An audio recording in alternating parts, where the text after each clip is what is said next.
Bueno, buenas tardes a todos. Les damos la bienvenida a nuestro segundo taller ofrecido por la Universidad Autónoma de Occidente de Cali, Colombia, y por el Centro de Lectura y Escritura de esta misma universidad.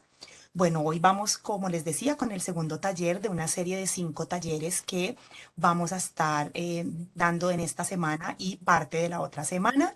Y nos alegra muchísimo pues tenerlos aquí nuevamente, a muchos que ayer estuvieron en el primer taller. Y bueno, a los que vienen por primera vez, pues nuevamente bienvenidos pues igualmente. Bueno, hoy estamos con el profesor Humberto Jarrín, profesor de la universidad, es escritor, quien estará compartiendo con nosotros el taller de hoy que se llama El narrador y el narratario en el relato autobiográfico. Profesor Humberto, le cedo la palabra. Muchas gracias, Paula.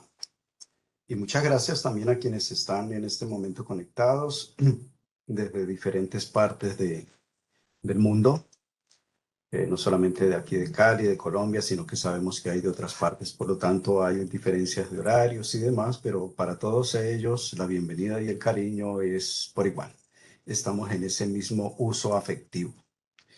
Quiero comenzar entonces por poder compartir la pantalla.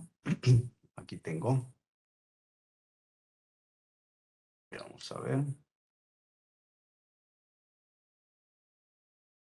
En efecto, aquí está. Como en estos medios siempre uno no sabe cómo están recibiendo las señales por el otro lado, me van confirmando cuando yo les pregunte. La función fática del lenguaje se llama eso, ver si el canal está sirviendo y quisiera saber en principio si están viendo mi pantalla. Muy bien, entonces vamos a comenzar con esto. Efectivamente, la Universidad Autónoma de Occidente se complace en llegar a nuestro quinto concurso de relato autobiográfico breve. Para quienes no sepan, es un concurso que ha ido ampliando su sombrilla. Primero fue para la universidad, después para la ciudad de Cali, después para la región, después para el país en general. Y ahora nos estamos abriendo entonces al mundo y en todas partes donde se hable la lengua española y se pueda participar en este concurso que también es muy sui generis porque no es un relato, no es un concurso de cuentos en sí mismo, sino de relato autobiográfico con la característica de que es breve. Eso implicará entonces una serie de preguntas en relación con cada uno de los talleres que estamos realizando y no sería menos eso en el aspecto que queremos tocar en el día de hoy, que es el narrador y el narratario en el texto, en un relato autobiográfico. ¿Listo? Entonces, para ello, vamos a mirarlo desde una perspectiva de los puntos de vista que se deben asumir. Uno de entrada podría decir que, pues, el relato autobiográfico se salta un montón de puntos de vista porque, como su nombre mismo lo dice, implicará que alguien cuente su propia historia. Y por lo tanto, los puntos de vista estarán reducidos al punto de vista del sujeto que está participando de la historia y que además la está contando. Sin embargo, eso no es tan así evidente. Quizás el sentido común, que es el peor de los sentidos, nos lo diga, pero el análisis un poco más detallado nos dejará un montón de inquietudes. Y el interés de este taller es dar cuenta de algunos aspectos de esas inquietudes porque no podríamos desarrollarlas todas. El tiempo no nos alcanzaría. Bien, yo quisiera hacerle una pregunta a todos los que están presentes en este momento y es el siguiente. En un texto narrativo, ¿qué sujeto o qué elemento consideran ustedes es el más importante? Hay allí algunos aspectos, elementos o sujetos que hacen parte de este fenómeno de carácter literario. El tiempo, será el espacio, será el narrador, será el autor, será el narratario, o es el lector, o por el contrario es el personaje, es el héroe o villano, serán las acciones. ¿Qué me dicen ustedes? Quisiera unas dos o tres apreciaciones para tratar de mirar y centrar como la importancia del mismo sujeto. y quizá dar una razón de por qué sería el más importante de todos. Yo ¿Quién diría quiere que el hablar? narrador, porque es El el narrador. hilo conductor de toda la historia, sin dejar de lado en que, por ejemplo, el tiempo es muy importante, pero creo que el narrador para mí es el que marca el ritmo de la historia y de todo lo que venga a continuación. Ok. ¿Alguien más quiere decir, de pronto contradecir también? Alguien podría decir, no, para mí son las acciones, porque si no hay acciones que un personaje no haga, pues entonces ese sujeto que se encarga de contarlas, pues no podría contarlas. Y por lo tanto, uno podría pensar que previamente a eso hay otro que es más importante. Yo pensaría que es el tiempo. No sé si me están escuchando. ¿Me escuchan bien? Sí, te escuchamos Perfecto. perfectamente. Aquí lo escribí por el chat. Pensaría que es el tiempo porque creo que es esa característica que hace que un texto narrativo sea narrativo y no descriptivo, por ejemplo. Ok, muy bien. Miren que ahí hay un elemento muy importante que es inherente a un texto de carácter narrativo y es la presencia del tiempo. Efectivamente, el tiempo en un texto expositivo no es importante, puede no existir incluso en un texto de carácter argumentativo de la misma forma, es decir, son modalidades discursivas atemporales, pero una narración sin tiempo, pues no, simplemente no es narración. Muy bien. Entonces ahí hay uno más. Lidia está levantando la mano. Lidia, Sí, Lidia, sí, hola. Tengo hola. una disyuntiva entre Sí. el personaje y el lector, porque Oh, sin personaje, eh, ¿de quién narramos? Pero sin el lector, ¿para quién escribimos? ok, ok. Bueno, ahí hay entonces una inquietud doble eh, de uno u otro, el personaje y otro que es el lector. Como ustedes pueden ver, las inquietudes son múltiples, pueden aparecer. Un montón de inquietudes nos genera un texto de carácter narrativo. Ahora, la otra pregunta, eso es para un texto narrativo cualquiera, digamos una novela, un cuento, una fábula, incluso una noticia, un chiste, no importa, son textos narrativos, tendrán que tener cada uno de esos elementos. La pregunta sería, ¿será lo mismo si decimos que es el narrador o si decimos que es el tiempo, si decimos que es el personaje el más importante para cada uno de nosotros desde una perspectiva personal en este momento? ¿Esa misma importancia será igual si se trata de un texto autobiográfico Olga o se Lucía tiene desplaza en un levantada la texto? mano. Perdón, profe. Sí, Olga dime quién Lucía. vaya levantando la Ajá. mano porque acá mi interfase Sí, no me permite ver todo.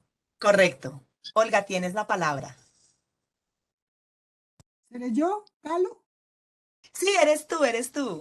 Ah, bueno, buenas tardes. Buenas tardes. Hola.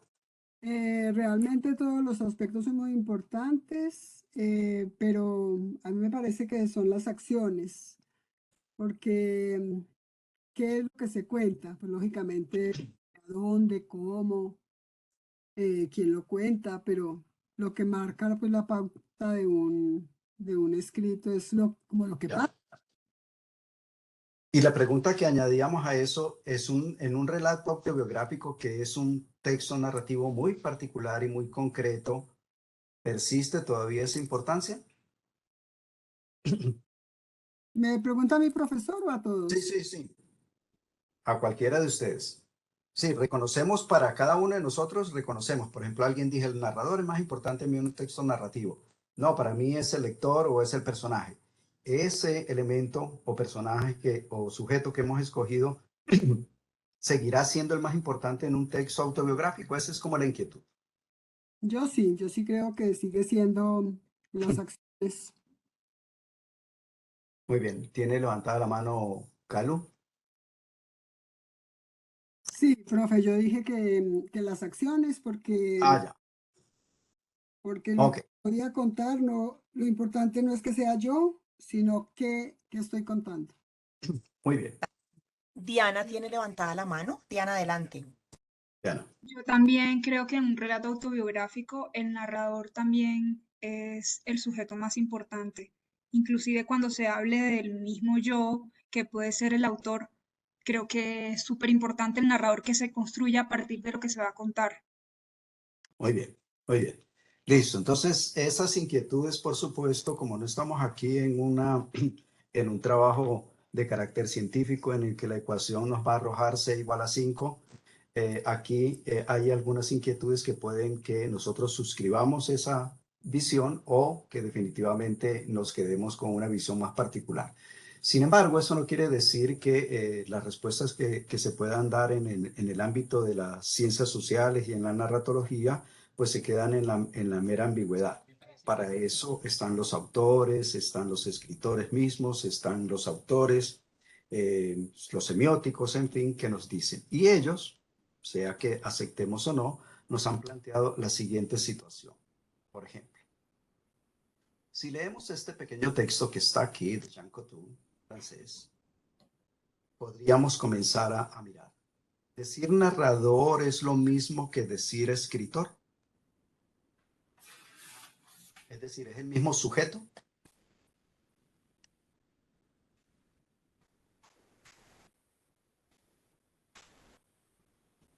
Dejemos esa respuesta en suspenso allí, esa pregunta en suspenso, que ya más o menos nos va deslizando también sobre la importancia de algunos elementos. Veamos este texto que quizás muchos de ustedes lo conozcan, pero es muy sugerente. El gesto de la muerte. Un joven jardinero persa dice a su príncipe: sálvame, encontré la muerte esta mañana. Me hizo un gesto de amenaza. Esta noche por milagro quisiera estar en Ispahan. El bondadoso príncipe le presta sus caballos. Por la tarde el príncipe encuentra la muerte y le pregunta: esta mañana, ¿por qué hiciste a nuestro jardinero un gesto de amenaza? No fue un gesto de amenaza, le responde, sino un gesto de sorpresa, pues lo veía lejos de Ispahan esta mañana y debo tomarlo esta noche en Ispahan. Jean Cocteau. Comencemos con unas aseveraciones que son fundamentales y que en algunos casos son casi que un axioma. Para la narratología, muchas de las corrientes, sobre todo el estructuralismo, decir que el narrador es el personaje más importante en cualquier narración, sea un relato autobiográfico de cualquier índole, no importa. Y la otra afirmación es que el narrador no es el autor del texto narrativo, un cuento, una novela, una fábula. Y aquí puede saltar una inquietud que es muy válida. Bueno, si aceptamos que el narrador no es el autor del texto narrativo, lo es incluso en un texto autobiográfico donde están las pruebas de que el sujeto escritor es el que está contando su propia historia. La respuesta para algunos es que ni siquiera allí el narrador es el autor del texto.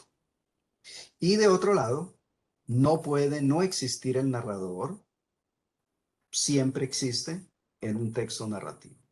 Esas digamos que son las tres afirmaciones que quedarían también como una provocación. ¿Qué opinan ustedes de ellas? Es decir, aquí se está dando como una respuesta en principio de que el sujeto más importante en un texto narrativo, sin decir que los otros no son importantes, porque ya sabemos que todos son importantes, es el narrador. Y lo debe ser, según esta afirmación, por una razón de carácter estructural o logística, llamémoslo así. No tanto por la calidad o la importancia o el rol que ellos jueguen en sí mismo en el texto narrativo, porque todos están amalgamados. De hecho, ninguno de ellos no podría no existir. Que se escondan o se diluyan un poco a veces, uno no sabe en qué espacio está, a veces no conoce el tiempo, los personajes a veces pueden ser muy etéreos y no se los conoce, etcétera, etcétera, pero allí están. Ellos deben estar allí como, como como el oxígeno y el hidrógeno en el agua, aun cuando no los percibamos.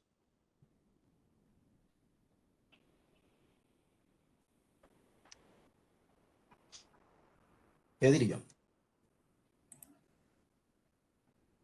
Mientras hay algún tipo de respuesta, porque el tiempo nos apremia, comencemos por hacer estas afirmaciones entonces respecto del narrador y tratemos de mostrar estas afirmaciones en el que el narrador es el personaje más importante en cualquier narración.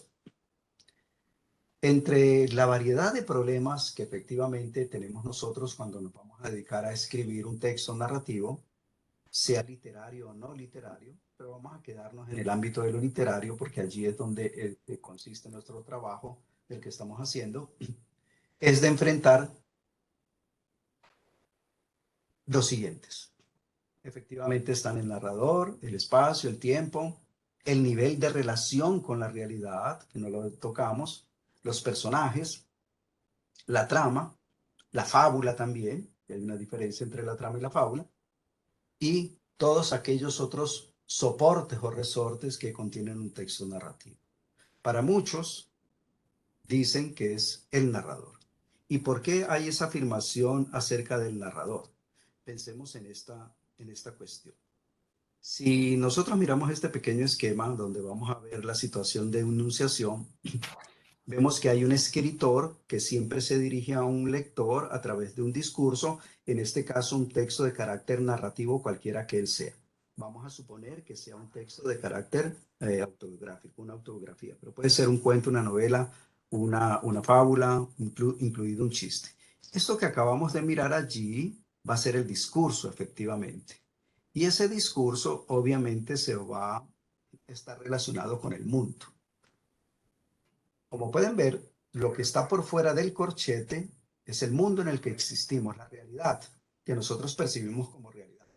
Los filósofos dirán que esa palabra realidad habrá que ponerle entre comillas. Pero mientras alguien no nos demuestre que hay otra realidad, con esta vivimos. Pero lo que está dentro del corchete, sí podemos decir que no es parte de la realidad. Hace parte ya de una construcción del discurso. Y allí comenzamos ya a mirar dos atmósferas o situaciones que son importantes en este momento para destacar, para ver la importancia o no de algunos de estos elementos. Vamos a suponer este pequeño texto que está aquí. Diana López tiene levantada la mano. Como yo no puedo ver a veces Sí, profe. No quería eh, interrumpirlo, pero sí, Diana López está levantando la mano. interrúmpanme cuando, Ah, bueno, profe, está bien. eso.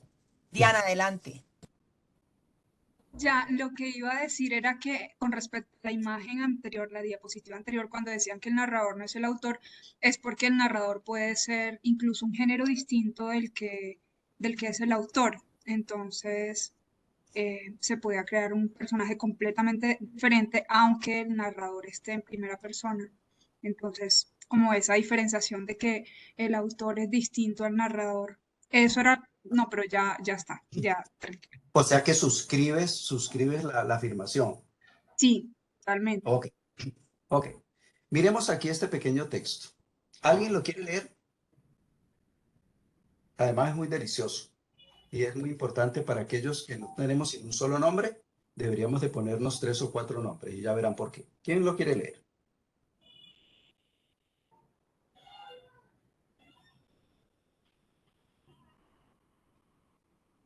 Si no hay, yo me gano el turno. Aprovechando.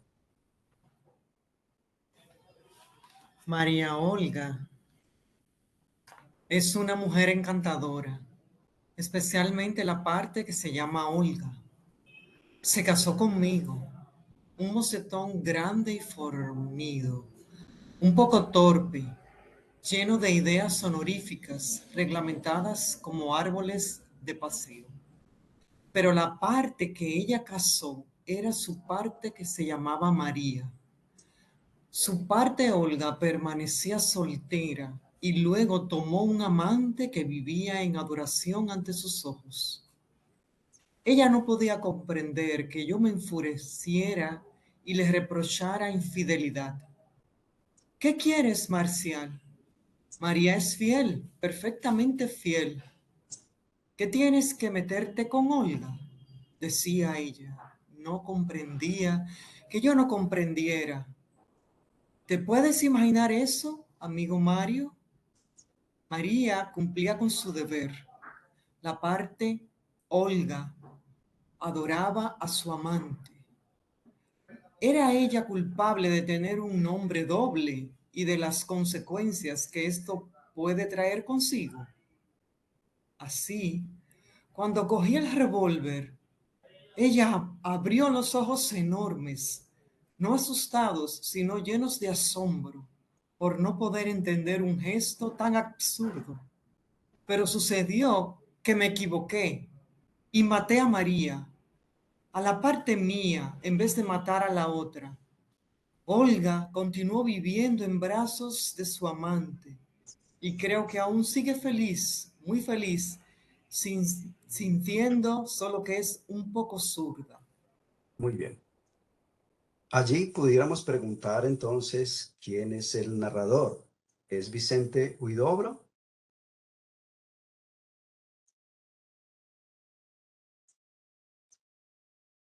¿O quién es?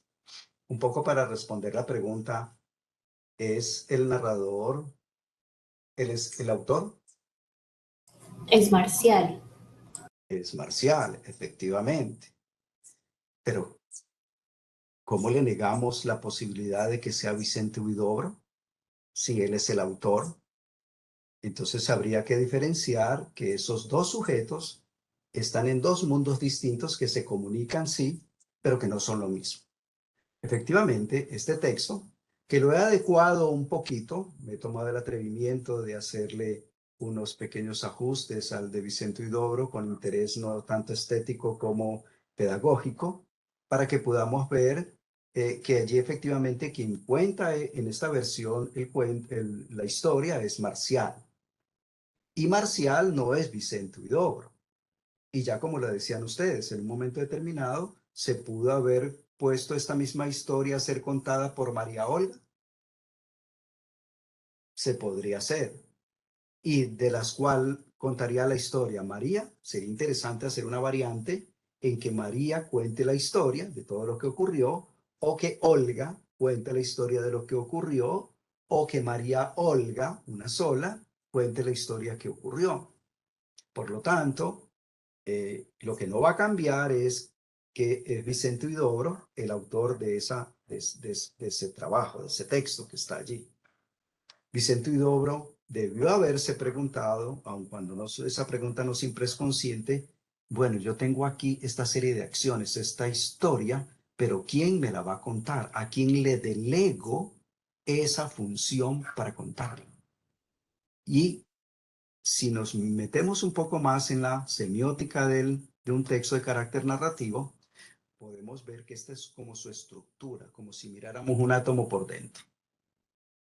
Todo texto narrativo, cualquier texto narrativo, tiene un plano de la enunciación, un plano del enunciado y un plano del referente. De hecho, cualquier enunciado, sea argumentativo o expositivo, cualquier cosa que se haga con signos, una fotografía, un gesto, cualquiera tiene esos tres planos de enunciación, plano del enunciado y plano del referente. Solo que en un texto narrativo lo llamamos como narración, lo llamamos relato y lo llamamos historia. Y hay allí también una diferencia ya, porque a veces en la vida cotidiana para nosotros narración, relato, historia suena como a lo mismo. Y no, en un texto narrativo, la semiótica discursiva narratológica nos plantea que en una estructura hay tres cosas que están funcionando en un texto narrativo, pero que son diferentes. Y en un texto de carácter narrativo, entonces decimos que hay un enunciador, como en cualquiera, que le vamos a llamar narrador, y hay un enunciatario, que en el caso del texto narrativo en concreto es un narrador. Así se le llama. Muy bien. Entonces, ese narrador que produce un enunciado, un discurso, en este caso es un enunciado de carácter verbal, escrito para la literatura, hace referencia a dos elementos que son muy importantes tener en cuenta. Por un lado, las acciones que son desarrolladas a través de secuencias. A veces un texto puede tener una sola secuencia o puede tener un montón de secuencias. Sería interesante mirar ese encadenamiento de secuencias, lástima que no nos alcanza el tiempo para verlo. Y por el otro lado están los personajes que desarrollan las acciones y que en la semiótica discursiva narratológica se les llama actantes. Esos actantes, sujetos que realizan acciones, están entonces en un plano distinto del plano en donde está el narrador y el narratario y donde está el discurso, pero se intercomunican entre sí. Y si ven ustedes, es el discurso, el relato, el que me permite a mí hacer, mirar hacia arriba, hacia el plano de la narración, y mirar hacia abajo al plano del referente. Ok.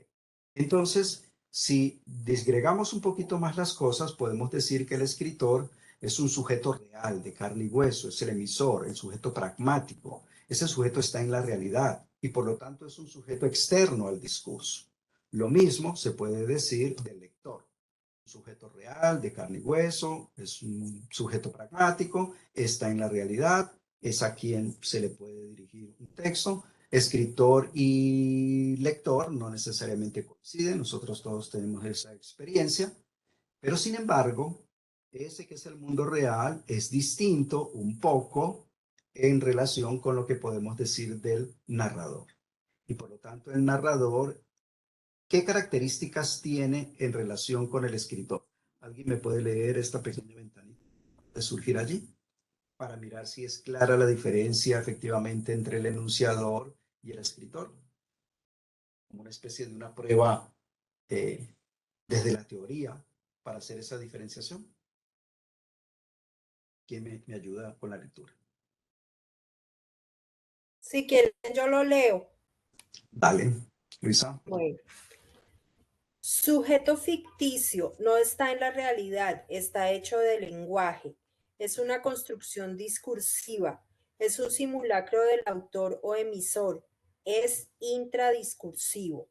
Es un dispositivo o recurso o procedimiento textual del que se vale el autor y a quien le entrega la producción del discurso. Muy bien. ¿Qué pensamos de eso que está allí? ¿Se nos parece lógico que es? Quizás esta sea una de las primeros, a veces, descubrimientos que uno hace. A algunos les llama mucho la atención, a otros les parece apenas obvio.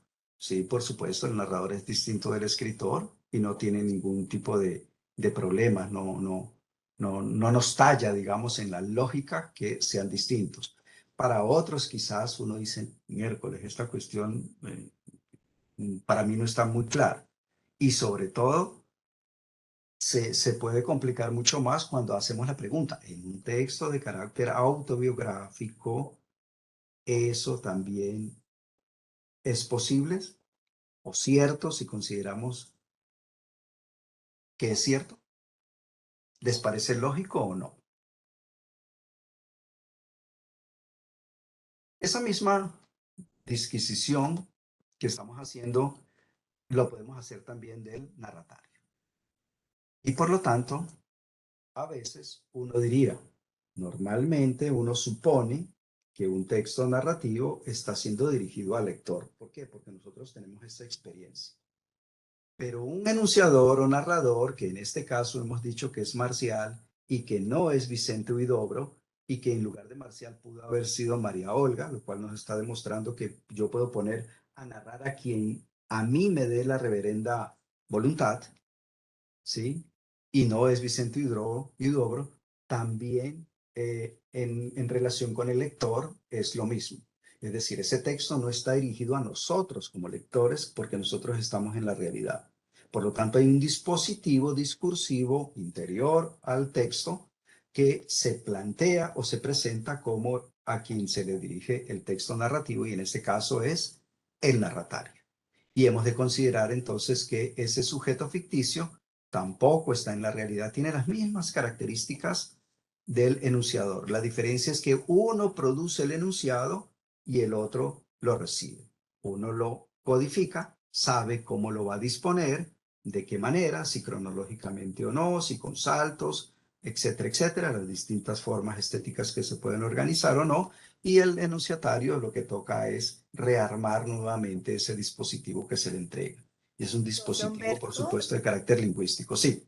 Perdón, profe. Juliana tiene una pregunta en el chat y dice, ¿el narratario es Mario? Entonces, en este caso, ¿qué podemos decir? ¿El narratario es Mario?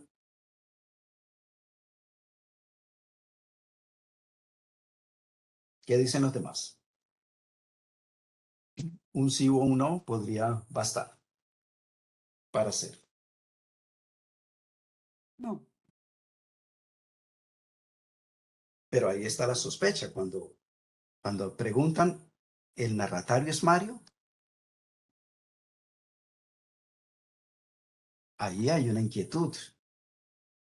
Es decir, aquello que se está diciendo, uno parecería que estuviese casi que afirmando. La pregunta más que pregunta sería como una conclusión, ¿sí o no? Toda pregunta no necesariamente es algo que no sé, ¿no? Una pregunta a veces es lo que yo sé. Entonces nos dicen allí, en ese caso, efectivamente, desde el punto de vista narratológico, el enunciatario, que en este caso es el narratario, es Mario. Marcial le está contando, miren aquí la flechita. Voy a poner aquí esta cosita aquí para anotar, vamos a coger otro color. Entonces, el narrador, que en este caso se nos parece muy evidente que es Marcial, le cuenta, esta es la acción de contar, a un narratario que es Mario, le cuenta las acciones. ¿Cuáles acciones? Pues las acciones que ellos desarrollan. ¿Qué personajes? Si ustedes ven aquí los personajes, dentro de la historia estaría María Olga, estaría Marcial. Pero incluso Mario, que es narratario, mírenlo, él no está aquí como personaje de la historia.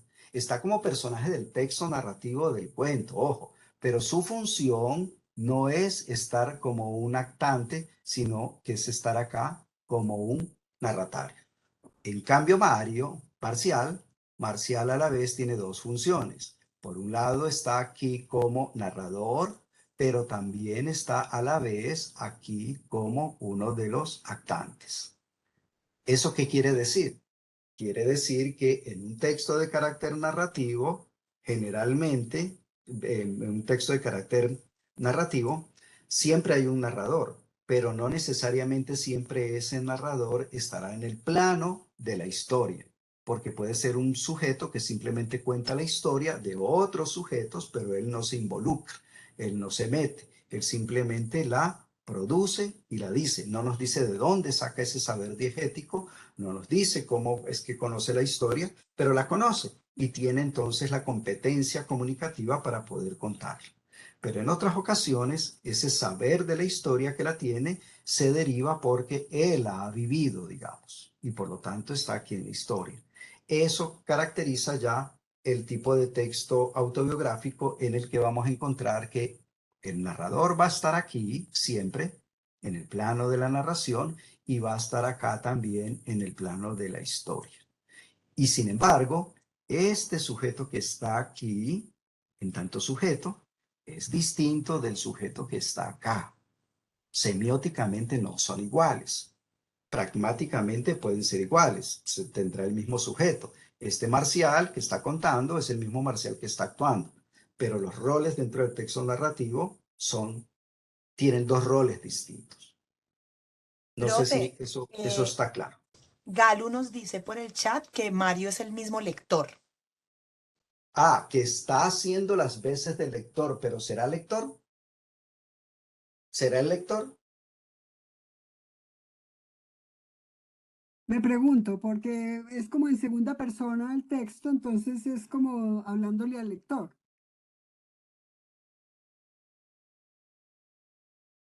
Segunda persona, no entiendo. No entiendo cómo en segunda persona. Eh, Ya. Cuando le dice, entonces, ¿entiendes tú, amigo Mario? exacto. Sí, sí. Miren entonces, esa pregunta importantísima sobre el tipo de persona a la que se está dirigiendo, nos está demostrando precisamente que Mario no somos nosotros. Es decir, de la misma manera como parece que ha quedado demostrado que Marcial no es Vicente Huidobro, ¿sí? Mario tampoco es el lector hipotético que se puede encontrar en muchas partes y en todos los tiempos. ¿Listo? Lo que quiero mostrar es que hay dos mundos. Un mundo que es el de la realidad, donde estamos los sujetos reales, pragmáticos, y ese sujeto, en un momento determinado, me inventa un mundo posible, como diría Humberto Eco, y allá en ese mundo posible, como yo, autor pragmático, no me puedo meter, tengo que delegarle a alguien de ese mundo que está dentro de la ficción, dentro de la construcción discursiva, para que me cuente la historia. ¿Quién hace eso? Pues lo hace el narrador. Lo que usted, autor, sí puede decidir es qué tipo de narrador es el que le va a contar la historia.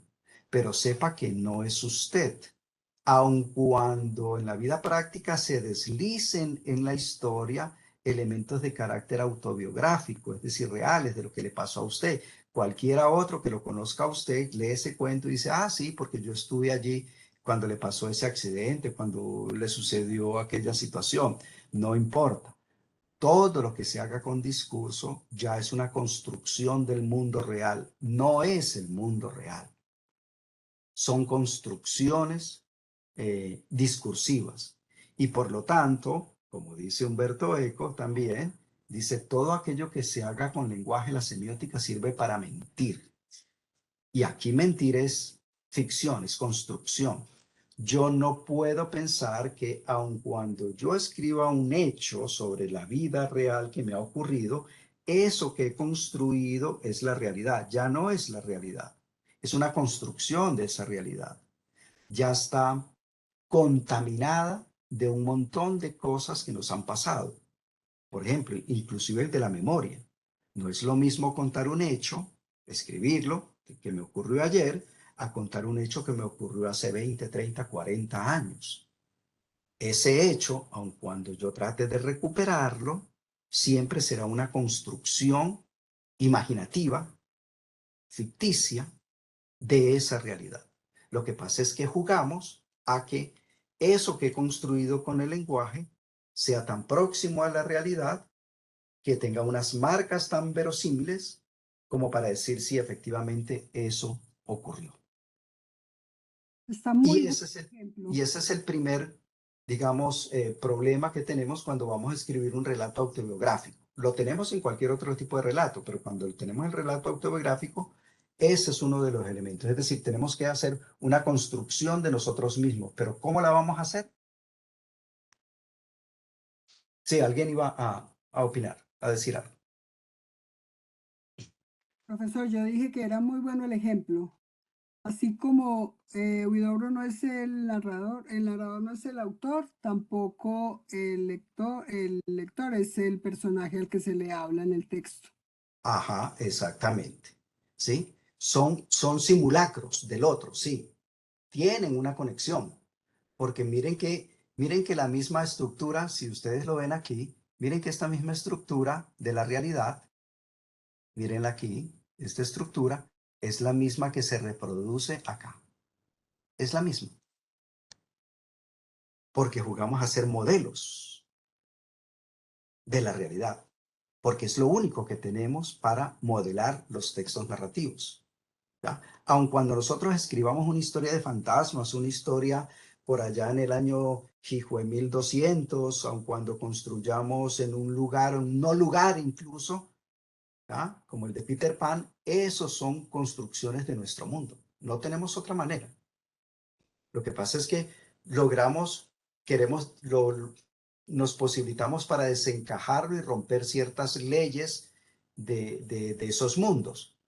Y aquellos que se distancian más o menos, o que las respetan, entonces ahí estarían como ciertas estilos o corrientes literarias. Por ejemplo, en el realismo, es la realidad palpante, casi desnuda, casi pornográfica de lo que nosotros miramos.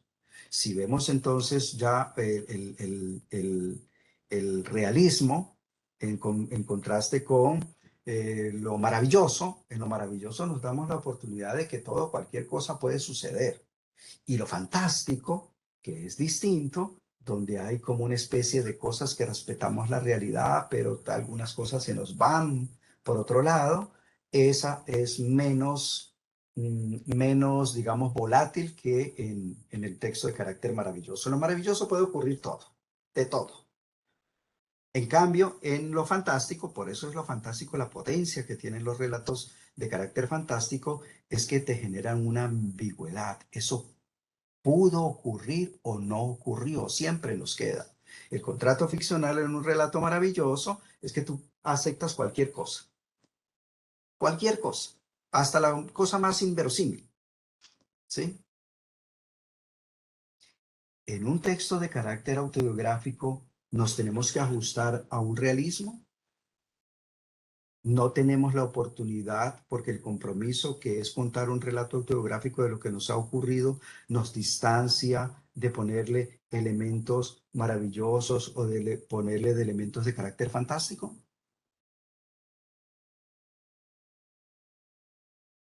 Y esa es otra pregunta.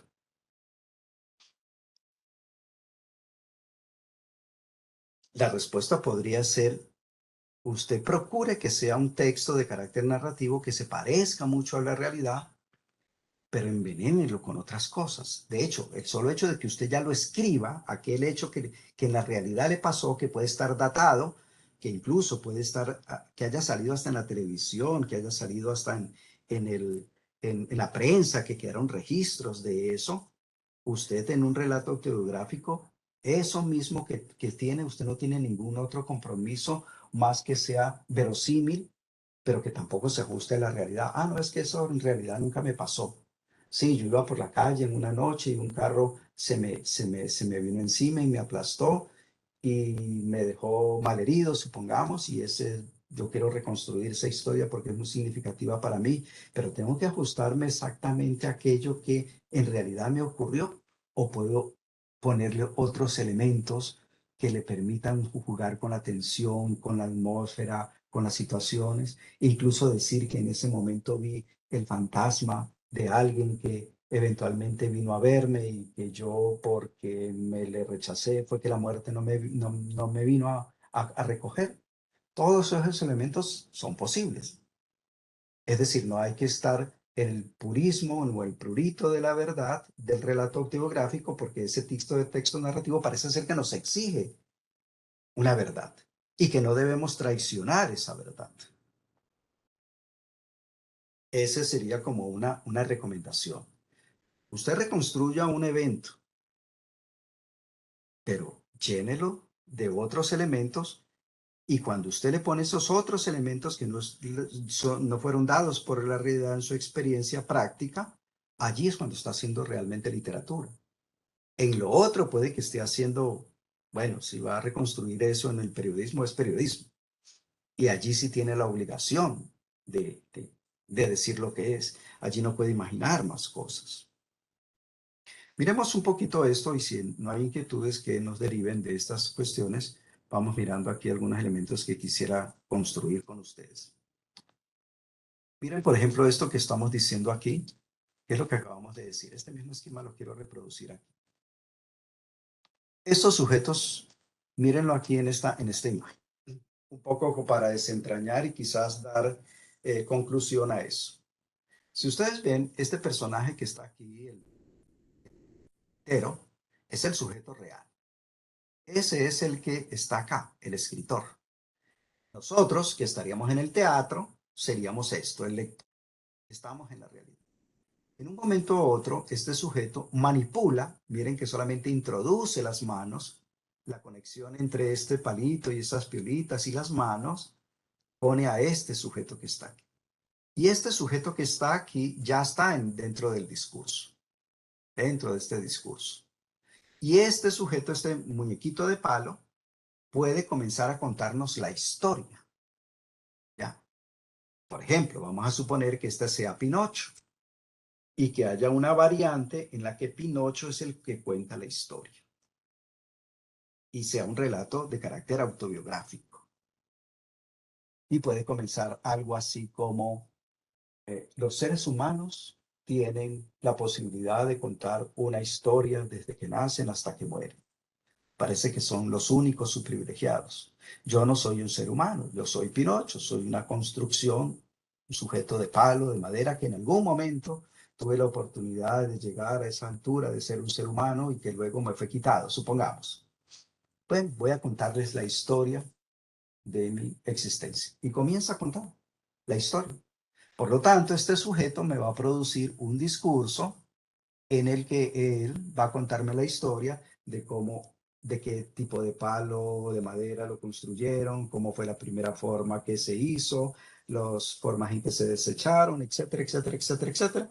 Y de ahí para allá lo puedo poner en todas las variantes. Ese es un elemento a tener en cuenta en relación con un texto de carácter narrativo.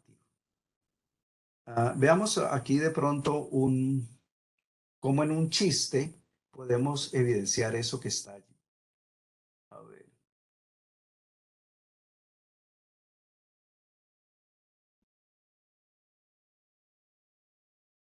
sé cuál de estos puede ser el más...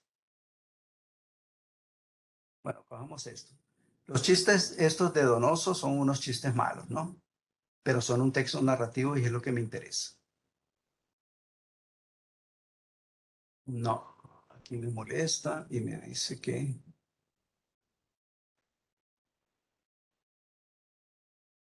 Creo que la única manera es...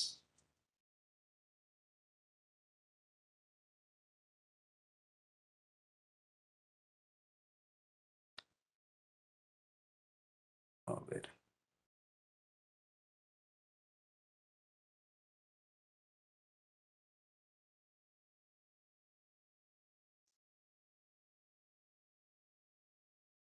No, se me fue.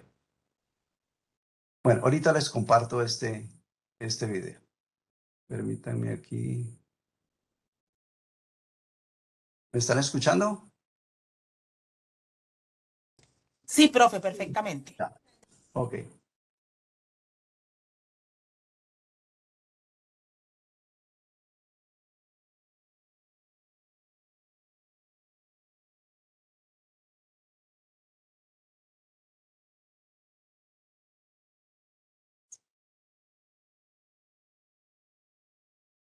Ahorita miramos el video si nos alcanza el tiempo.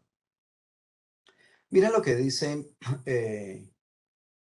algunos autores, entre ellos Roland Barthes o Todorov o el mismo Wood, que han estudiado este asunto del narrador. Dice, el concepto de narrador. El término autor o autora se aplica a una persona física en virtud de la actividad que desarrolla. Se trata de una tarea que el texto presupone, pero que éste no precisa para explicarse de puertas adentro, es decir, en el mundo del discurso. En cuanto el proceso productor del relato se pone en marcha, el autor cuenta con una imagen vicaria y una voz delegada que es la del narrador. Aunque ambas voces y ambas imágenes no son siempre reducibles, con relativa frecuencia entran en contradicción. De forma que aunque tratándose de seres de papel, es decir, seres de discurso, de forma que aunque tratándose de seres de papel, los únicos elementos con prerrogativas propias dentro del universo narrativo son el narrador y en consecuencia también el narratario y los personajes. El narrador y el narratario están situados pues en un puesto jerárquicamente más elevado que los otros elementos. Y nos dice Umberto Eco, no es en absoluto necesario conocer al autor para captar el sentido de la obra. Umberto Eco expresa este postulado de una manera brutal, contundente, media cómica. Y nos dice, el autor debería morirse después de haber escrito su obra para allanarle el camino al texto. Lo cual entonces nos está diciendo efectivamente que son dos mundos totalmente distintos y una vez que el escritor ha hecho esa historia, desaparece del panorama. Algo así como cuando en la teoría religiosa, si se quiere, en la más cercana o próxima a nosotros, Dios hizo al mundo, lo dejó hechecito y se pierde de este mundo. Nos dice, yo no voy a participar de ese asunto. El narrador constituye sin duda alguna, el elemento central del relato. Todos los demás componentes experimentan de un modo u otro los efectos de la manipulación a que es sometido por él el material de la historia. Eso es lo que nos plantea el texto, los textos teóricos. Y miremos algo que me parece aquí que es muy interesante. Miremos este aspecto que quiero mostrar. Veamos esto que está aquí. Este es el esquema que hemos ideado para mostrar los tres planos del texto narrativo. Miren lo que ocurre cuando uno está, por ejemplo, cuando uno es un lector, lo primero que tiene es el relato, es decir, la fuente de toda información. El cuento que yo les puse, los dos cuenticos que les puse sobre el de la muerte y este otro, el de tragedia, están hechos con lenguaje verbal escrito en lengua española y ese es lo que llamamos el relato, es decir, es el sistema de signos que yo lo leo. Cuando yo voy leyendo, yo lector, voy leyendo, este relato me va dando información acerca, en un momento determinado, sé que el narrador era marcial, ¿sí? Y me va contando también la historia. Y me va diciendo que lo que ocurría, etcétera, etcétera, que a María Olga, que la mató, pero que no se dio cuenta que mató a la otra, etcétera, etcétera. Y me van apareciendo los personajes poco a poco con sus acciones. Y también me da información este relato sobre a quién se le está narrando, que en este caso es Mario. ¿Listo? Ese es el desarrollo. Nosotros como lectores, cuando nos aproximamos a un texto de carácter narrativo, normalmente nos quedamos aquí, en esta esfera, porque nos interesan son las acciones. Pero no nos estamos dando cuenta que hay una fuente de información que nos está dando esto, pero que también nos está dando esto. Y la parte de la narración o la instancia narracional normalmente no le paramos bolas. Pero el fenómeno se cambia o se modifica cuando somos escritores. ¿Qué ocurre cuando somos escritores? Lo primero que tenemos que hacer, lo primero que hacemos nosotros, querámoslo o no, porque eso hace parte de la dinámica de la, del- de la escritura, es que usted se inventa un narrador. Mire que ya no soy lector, ya soy escritor, un narrador. Ese narrador es el que me va a generar el texto de carácter narrativo, el relato, y la manera como yo lo organizo, si lo organizo cronológicamente o con saltos, flashback, etcétera, etcétera. Y eso me va a dar información sobre la historia, que es distinto cuando uno es lector. Cuando uno es lector ocurre esto que está aquí. Miren esas dos direcciones. La roja es el proceso de escritura, de producción. La otra es el proceso de lectura. Y por eso es que nosotros decimos, no, pues es que definitivamente tienen que ser las acciones, porque las acciones tienen que estar determinadas antes, previamente, para que este sujeto las cuente después. Pareciera ser entonces que toda narración o evento narrativo o acto en el que alguien cuenta algo necesariamente es posterior a la acción. Es decir, que las acciones siempre son primero y luego viene la narración. Siempre es así.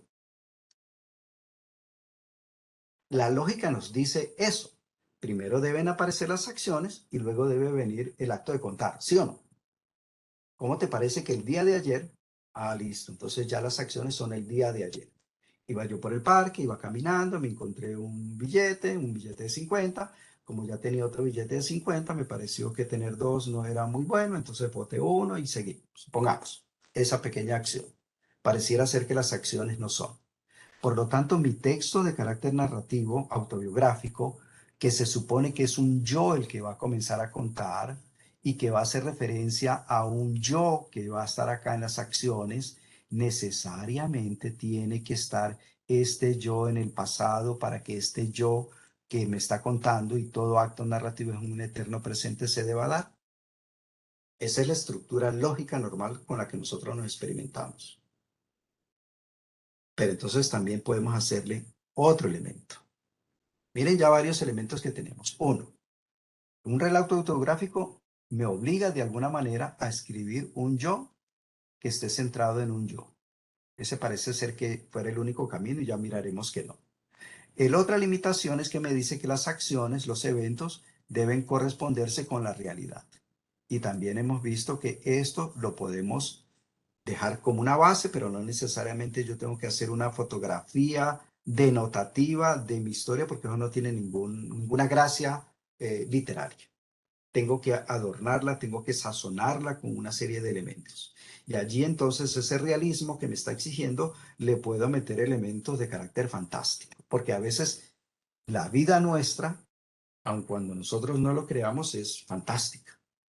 América Latina tenemos unas historias fantásticas. Como decía Gabriel García Márquez cuando recibió el premio Nobel, nosotros los latinoamericanos no hemos tenido la necesidad de pedirle mucho a la imaginación, porque nuestra realidad está allí tan trepidante de fenómenos, de cosas, que es prácticamente como coger y hacer uso.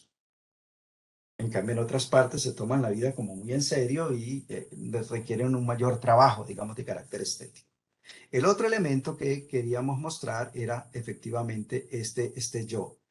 Esto se supone que debe estar en el pasado y este sujeto debe estar en un presente que lo cuente. Todo acto narrativo es en un presente. Yo comienzo a contar mi historia de ella. Pero no es necesario. Yo puedo contar las historias, puedo contar mi autobiografía como si estuviera ocurriendo en ese mismo momento. A ese tipo de relato se le llama un relato de carácter simultáneo.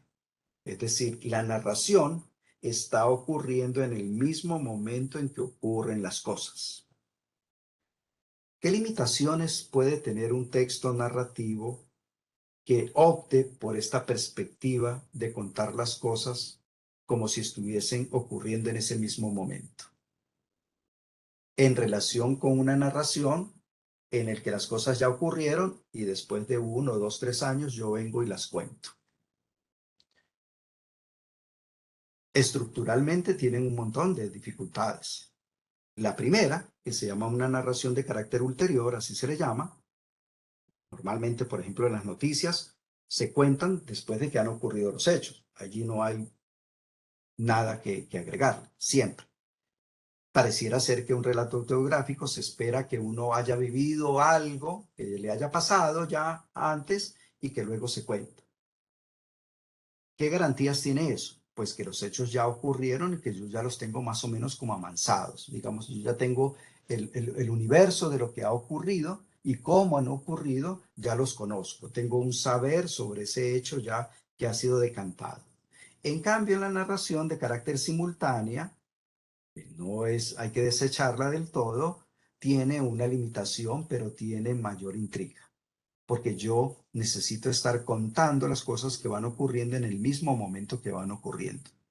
No las conozco todas, solamente puedo contar aquello que vaya ocurriendo. Doy la sensación de que usted es una especie de boyerista que se está metiendo en la vida, viendo el momento en el que yo la he vivido. La anterior nos permite ya las cosas contarlas. Por eso es que son muy emocionantes los partidos de fútbol. Los partidos de fútbol, el narrador no puede adelantarse a las acciones, ni va a contar acciones que ya ocurrieron, sino que tiene que estar contando aquello que está ocurriendo en ese instante. O como diría la definición del haiku de Basho, que dice, haiku es aquello que está ocurriendo en este momento, en este preciso instante. Miren el compromiso que hay. Pero yo no puedo contar un texto de carácter narrativo de una historia que no me ha ocurrido, sino que me va a ocurrir. ¿Qué piensan de eso? De esa posibilidad. ¿Es llamativa? Primero, ¿es posible?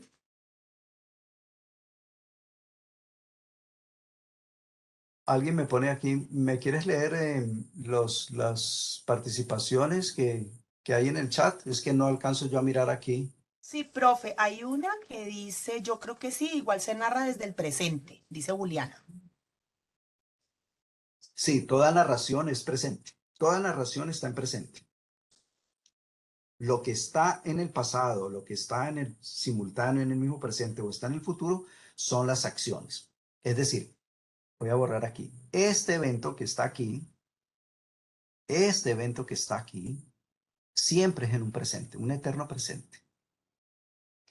Estas acciones que están acá y quienes las hacen pueden ubicarse respecto de este presente en el pasado. Y esa narración se le llama una narración ulterior. Pueden estar en el mismo momento, es decir, a medida que van ocurriendo las cosas se cuentan, y esa es una narración de carácter simultáneo. Y hay una narración en que esto que está aquí, las acciones están en el futuro. ¿Listo? ¿Qué dificultades tiene este tipo de narración? Primero que es muy probable que alguien diga, no, pero yo estoy de acuerdo en que si usted me cuenta algo de su pasado, chévere, porque ahí está la realidad, digamos, para demostrarme. Si me cuenta algo que está aquí, entonces yo soy hasta privilegiado porque estoy viendo en el mismo momento en que usted me lo está contando. pero que me cuente usted algo del futuro, eso ya sí es como una cuestión como de magia. Ahí hay una especie de brujería. ¿Cómo es posible que la narración se anticipe a unos hechos? Esos son unos relatos de carácter proféticos y son muy chéveres y muy difíciles de construir. Quizás ustedes tengan la experiencia de haber leído la novela Aura de Carlos Fuentes, en el que el narrador, cuenta todo aquello que le va a ocurrir. Te sentarás esa mañana en ese café, cogerás el periódico, verás un anuncio que dice se necesita historiador joven. Tú eres esa persona, irás a la calle, tocarás la puerta, te abrirá una señora, te dará el trabajo, etcétera, etcétera. Y toda la narración es así, de ese tipo. Profe, hay dos Entonces, comentarios más en el chat. sí, dale. Sandra dice, es llamativa, pero tal vez no es posible, a menos que sea una proyección de un ser que ya existe, pero no ha llegado a la realidad. Y Ah, Aileen bueno. dice, ¿podría ser una narración de los sueños premonitorios, por ejemplo? Más o menos, digamos que el sueño se le da esa misma función de ser premonitorio, sí, efectivamente, ¿sí? Pero esta construcción de un relato autobiográfico es muy chévere porque hay la posibilidad de un yo que está en el futuro y que yo voy a construir. Eso también hace parte de mi historia. Es como si mi pasado estuviese en el futuro, volver al futuro, ¿ya? Recuerdos del futuro, como llaman algunos, ¿ya? Que suena paradójico, claro. Claro que suena paradójico porque allí estamos rompiendo con la lógica normal de la experiencia que nosotros tenemos, ¿ah? Pero ese es el yo que yo quiero. Ese es el yo que yo quiero construir. Cuando a un niño se le dice qué quieres hacer en el futuro y dice quiero ser policía, quiero ser bombero, quiero ser astronauta, ahí hay un yo que está participando de eso, ¿sí? No tiene por qué necesariamente ser sobre el pasado. Si nos ajustamos a esa lógica, va y viene. Perfecto, está bien, nadie dice nada. Pero lo que digo es que mi relato puede estar involucrando todas ellas. Miren que aquello que me ha ocurrido en el pasado quizás sirva de catapulta para aquello que yo quiero construir en el futuro. Mis errores del pasado me permitirán hacer una corrección o mis aciertos del pasado me servirán de guía, de ruta, de luz, de faro hacia ese yo futuro que yo también quiero construir. Y eso también en un texto de carácter narrativo se permite porque el anterior es solamente uno que dice las cosas que han ocurrido. Para el futuro uno se vuelve un visionario, se vuelve un profeta, se vuelve también un filósofo porque está reflexionando sobre aquello que todavía no existe, pero que el lenguaje es capaz de traerlo a la realidad presente para poder conectarlo con usted, con el suyo. Comentarios, apreciados escritores, sobre lo que hemos aquí como puntualizado. Y más que dar respuestas son inquietudes, creo yo, las que se pretenden plantear.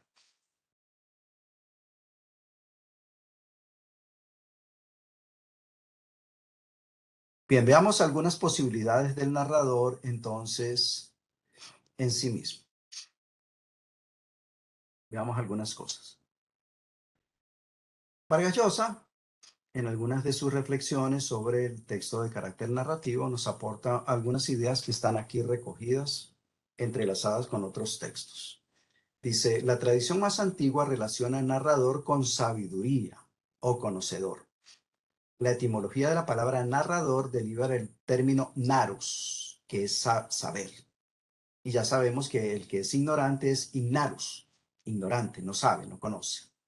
Se asume en términos generales que el narrador conoce a la perfección todos los entresijos, los vericuetos y secretos de la historia que relata.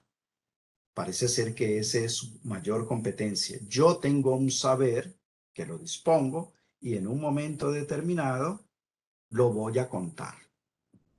Si no lo conozco, no tengo nada que contar, por supuesto. No me puedo convertir en un narrador. Su saber real depende en cada caso del ángulo de vista adoptado. Y esto es lo interesante en términos estéticos. Sí, usted, señor escritor, le va a delegar a un yo, que es una construcción de su yo real, para que cuente la historia. Muy bien. Ya hay una primera elección. Listo, entonces cojo a un sujeto. Por ejemplo, uno puede pensar, yo con 80 años quiero contar mi biografía, supongamos, ¿a quién le voy a delegar como ese yo? ¿Al mismo sujeto de los 80 años? ¿O a un sujeto de 20 años? ¿O a un niño que me va a contar la historia como si todavía no hubiese ocurrido y que me la cuenta como en un futuro? ¿O un sujeto que está al borde de la muerte y que por lo tanto es probable que su relato se vea supeditado porque viene la muerte y lo detiene? ¿O un sujeto que ya desde la muerte me está contando lo que fue su vida? Esas son opciones posibles. Esa es una. La otra es ese narrador que usted le delegó, ¿qué tanto sabe de la historia? ¿En realidad la conoce toda? Usted podría construir su biografía de la vida que llevan 20, 30, 40, 50 años, poder hacer una reconstrucción de la historia. Sabemos que se nos pierden un montón de cosas, pero como de eso no se trata, es entonces allí donde también yo le atribuyo a ese yo que me va a contar la historia de mi yo, un saber. ¿Qué tanto usted sabe de eso? Y hay unas cosas muy chéveres porque si uno escoge un yo que va a narrar mi propia historia, que no conoce mucho de mí mismo, y suena paradójico, se presta mucho para un juego de misterios o de enigmas, ¿o no? Porque un sujeto que lo conoce todo de sí mismo termina siendo aburrido, ¿o no? Yo todo lo sé. De allí que viene del mismo modo como hay un error cuando se dice narración en pasado, narración en presente y narración en futuro, que ya hemos visto, eso no existe. Las narraciones siempre son en presente, no existe una narración en pasado, en presente o en futuro. De esa misma manera, entonces nosotros también podríamos decir que el narrador que usted escoja, no porque esté en tercera persona, va a ser siempre omnisciente. Esa es una categoría que también tiende mucho al error. Narrador omnisciente. Nosotros los conocemos desde que estamos muchachos en el colegio y toda narración omnisciente. Pero ese narrador omnisciente no me está diciendo el punto de vista desde el cual va a contar la historia. En su propio nombre lo que me está diciendo es que omni, todo lo sé, omnisciente, yo todo lo sé. Pero esa cosa es distinta a esto que vamos a mirar. ¿Listo? Veamos, por ejemplo, estos otros tipos de narrador. Estas diapositivas, ustedes de pronto posteriormente, si lo necesitan, lo requieren, le escriben a los organizadores del concurso y yo con mucho gusto las planteamos. Esto va a quedar también grabado y las pueden recuperar. Pero si las quieren ir manipularlas o mirarlas desde una perspectiva más personal, pues nosotros se las podemos enviar, no hay ningún problema. Vamos a mirar estos tipos de puntos de vista. Esto es de Vargas Llosa. Vargas Llosa habla de un narrador omnisciente que narra la tercera persona, pero eso es distinto. Aquí el señor Vargas Llosa, como en muchas otras cosas, no tiene la razón. Lo pongo allí porque lo ha puesto así. Un narrador omnisciente que narra desde la tercera persona. El que yo narre desde la tercera persona no quiere decir que yo todo lo sé. Que yo puedo contar en tercera persona algo y puedo no saber todo de la historia. Creo que está más o menos claro. Hay un narrador que él le llama un narrador personaje. Narrador que narra desde la primera persona gramatical, desde el punto de vista en el que el espacio y el narrador y el espacio se confunden. Miren entonces cómo los tipos de narradores estarán determinados por un narrador según el tipo de persona gramatical que se utilice. Según Vargas Llosa, el narrador omnisciente será el de tercera persona. El narrador personaje será el narrador en primera persona. Y el narrador ambiguo será aquel que él lo llama un narrador en segunda persona, que es muy extraño. No es muy normal que se haga uso de ese. casi que se le está contando al narratario la historia en la que él está utilizando las cosas. Miren, por ejemplo, en el texto de la novela que dije ahora, que se llama, la de Carlos Fuentes, que se llama Aura, él está contando a sí mismo, se está contando. ¿Sí? Entonces, irás a ese lugar, cogerás no solamente está en el futuro, sino que se está dirigiendo a un tú. Dos cosas más o menos como extrañas, normales, no usuales en términos de la narrativa ortodoxa. Sí, se juega con el tiempo por un lado, pero se le está contando al otro, al actante. El narratario es el verdadero personaje, no el narrador. ¿Ya? Es decir, hay otro, ese es más o menos como una especie de biografía, no autobiografía, sino biografía que el narrador se lo está contando al otro. Veamos algunos ejemplos de estos en textos concretos. Entonces, hay un narrador que definitivamente no participa de la historia. Él está en el plano de la narración, cuenta la historia, pero él no está en el plano de la historia. No importan aquí los nombres, estos son nombres demasiado técnicos y no nos interesa. El caso es que ese tipo de narrador se supone que en nuestro caso no lo vamos a escoger, porque vamos a escribir una narración autobiográfica y más o menos nos pides que sea un narrador en el que sí participa. Ese narrador que sí participa, que es el que Vargas Llosa llama testigo, es un narrador que se le llama homodigético. Es decir, narra y participa de la historia. Pero hay dos formas de participar de la historia. Y allí esa es otra elección chévere que cada uno de nosotros coge. Yo voy a contar la historia en la que yo participé, pero necesariamente yo voy a ser el personaje principal. Esa es una opción. Si usted va a ser el personaje principal, entonces ese narrador se llama autodigético. Yo voy a contar la historia en la que yo soy el chacho de la película. Pero a veces lo que me ha ocurrido a mí tiene trascendencia no tanto por lo que me ha ocurrido a mí, sino por lo que le ha ocurrido al otro. Y yo he estado allí. Por ejemplo, relato autobiográfico puede que esté centrado más en otra persona que en mí mismo. Por ejemplo, yo quiero contar la historia que me ocurría a mí con mi abuelo. Y el personaje más importante es mi abuelo, no soy yo. Pero yo viví allí y por lo tanto eso es un relato autobiográfico. A ese narrador se le llama paradigético porque está al lado de, no necesariamente es el chacho de la película, pero lo bello es contar la historia de mi abuelo, la historia de mi abuela, la historia de mi hermana, la historia de mi amigo en la que yo participé y cómo eso influyó, por ejemplo, en mí. Es una manera un poco más modesta, menos egocéntrica, llamémosla así, de contar una historia mía, en que el otro se me convierte a mí en el modelo, en el reflejo en el que yo he vivido y eso por supuesto participa o yo me beneficio de, de lo hermoso, de lo trágico que haya podido tener esa situación. No sé si me he hecho entender en esa opción.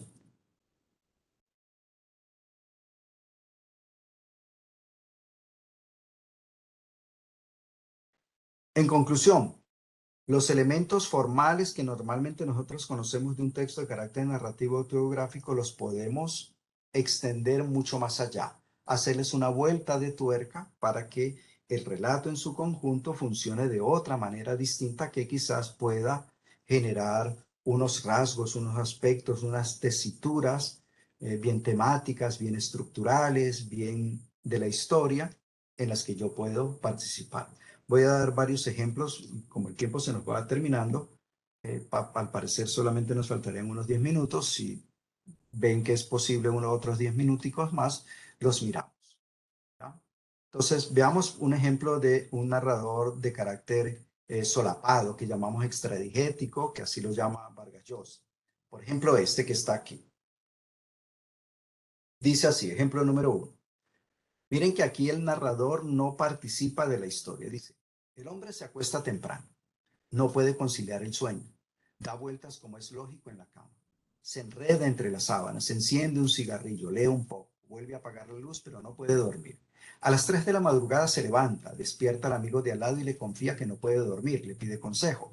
El amigo le aconseja que haga un pequeño paseo a fin de cansarse un poco, que enseguida tome una taza de tilo y que apague la luz. Hace todo esto, pero no logra dormir. Se vuelve a levantar. Esta vez acude al médico. Como siempre sucede, el médico habla mucho, pero el hombre no se duerme. A las 6 de la mañana carga un revólver y se levanta la tapa de los sesos. El hombre está muerto, pero no ha podido quedarse dormido. El insomnio es una cosa muy persistente. Esto no parece un texto de relato autobiográfico, porque supuestamente no hay un yo que esté ocurriendo. Pero yo también puedo contar mi historia distanciándome, si se quiere, y contándome como si yo fuera él. Eso también es posible, ¿o no? Y pareciera que fuese una especie de esquizofrenia que estoy sufriendo.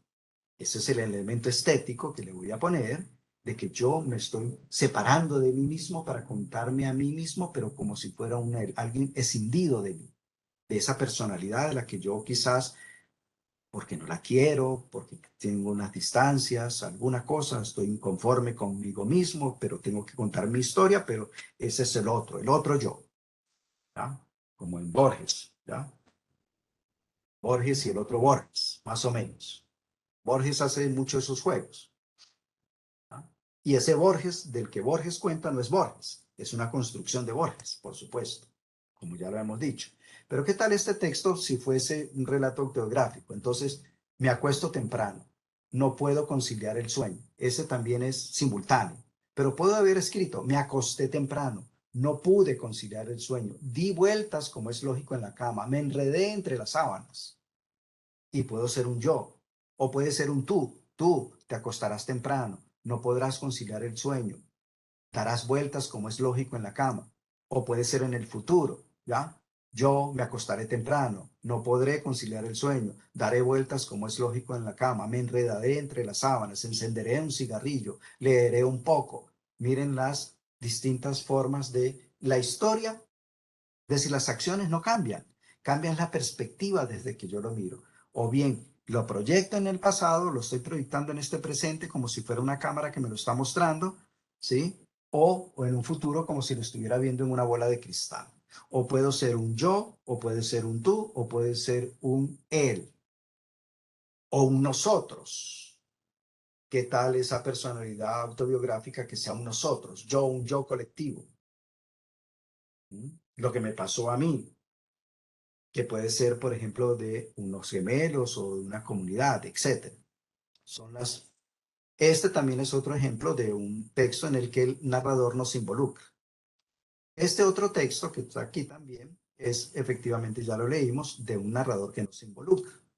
Pero cuando los narradores son autodigéticos o paradigéticos, miren entonces, por ejemplo, a ver, aquí se me va. Esto no lo quiero mostrar aquí. Miren, por ejemplo, este.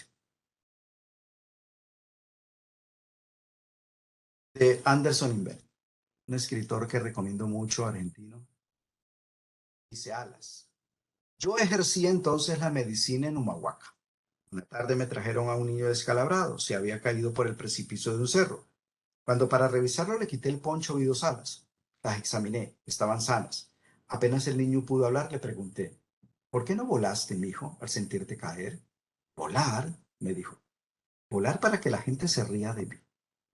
He escogido textos muy breves porque nos facilitan, digamos, la tarea de mirar los elementos que queremos trabajar. Este muy bien podría ser un texto autobiográfico en la medida en que este sujeto está contando una anécdota.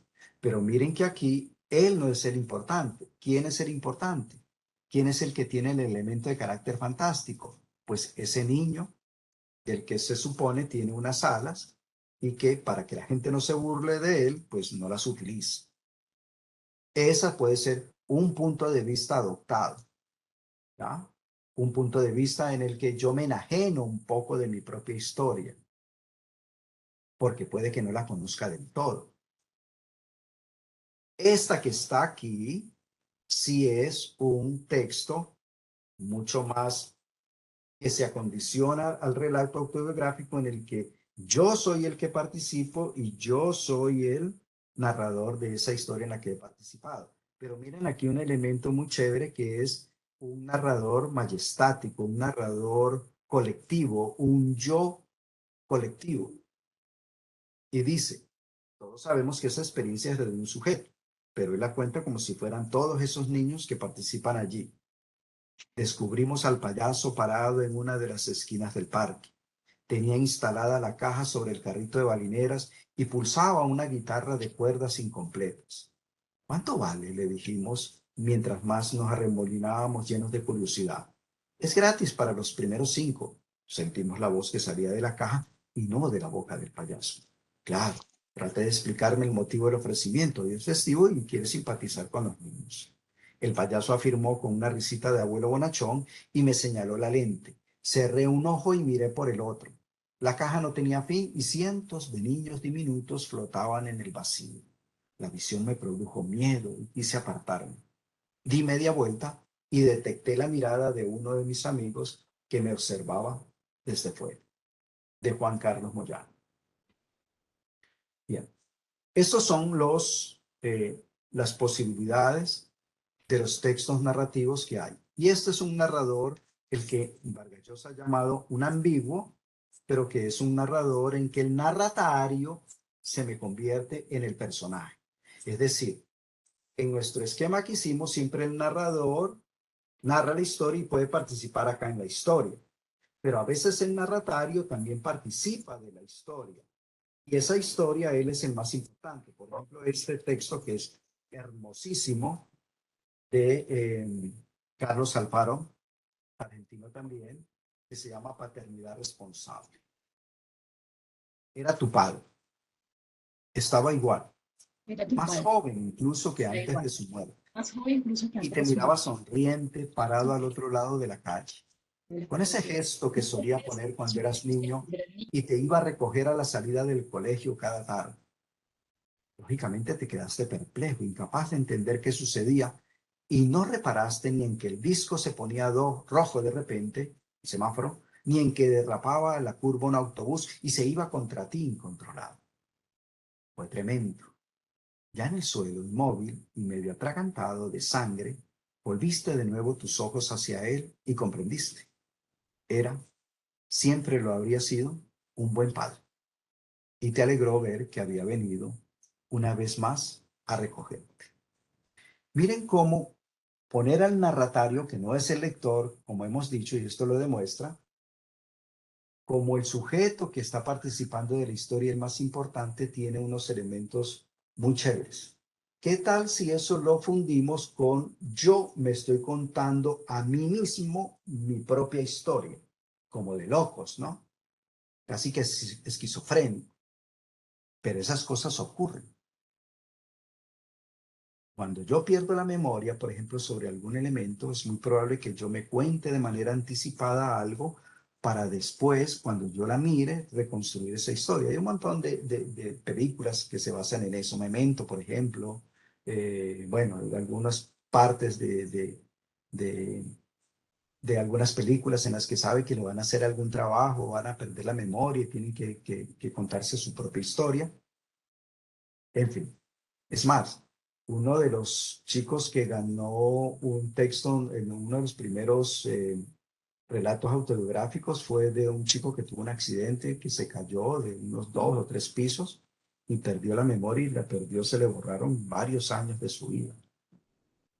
Y él, por supuesto, en ese se inventa un personaje en el que se le tiene que contar la historia a sí mismo de lo que le ha ocurrido, de algo que ni siquiera recuerda porque no tiene noción de que eso haya ocurrido, de que se ha perdido la memoria. Esa es otra posibilidad de poder explorar. No necesariamente nos tiene que haber ocurrido la realidad. Recuerden, ustedes no están haciendo un texto con el que vayan a participar que necesariamente alguien dice, vaya a estarle corroborando, pero eso que usted contó no es verdad, a usted no le pasó eso. No tiene por qué haberle pasado. ¿No? Hay elementos que están allí. Simplemente es juegue con un relato en el que usted dé cuenta de un yo, que es posible también porque el lenguaje se lo hace posible. Y la literatura, con mayor razón, se lo hace posible. Ese es el juego que se propone. No estamos tratando de reconstruir historias que necesariamente obedezcan a la realidad real. Creo que eso que está allí es tan evidente, incluso aun cuando no lo queramos, y con esto termino, con esto que está aquí. Voy a hacer como un pequeño juego de eso. Mire, voy a reconstruir un poco como conclusión de todo. Vamos a suponer que hay un escritor, Pablo Neruda. Creo que todos nosotros conocemos a Pablo Neruda, ¿es correcto? ¿Alguien me puede dar algún dato de Neruda? Probar si no es imaginación mía. ¿Existe? Premio Nobel. Sí, muy bien. ¿De dónde era? Léeme, Paula, si de pronto alguien más dice, etc. No, Ya profesor sabe. Odiana ha dicho que premio Nobel. Ok. Ah, de Bueno, Chile. entonces, Sandra dice de Chile. Marta dice de Chile. exactamente. Y en Wikipedia eso encontrarán un montón de cosas que demostrarán que es el sujeto real pragmático. Esta es una fotografía de este sujeto, más o menos cuando tuvo 50 años, más o menos. Y ese sujeto un día en un discurso va a escribir una biografía que se llama Confieso que he vivido, así se llama. Y hay otra, Para nacer he nacido es otro relato autobiográfico. O como el que construyó Gabriel García Márquez. ¿Se acuerdan ustedes cómo se llama la biografía de Gabriel García Márquez?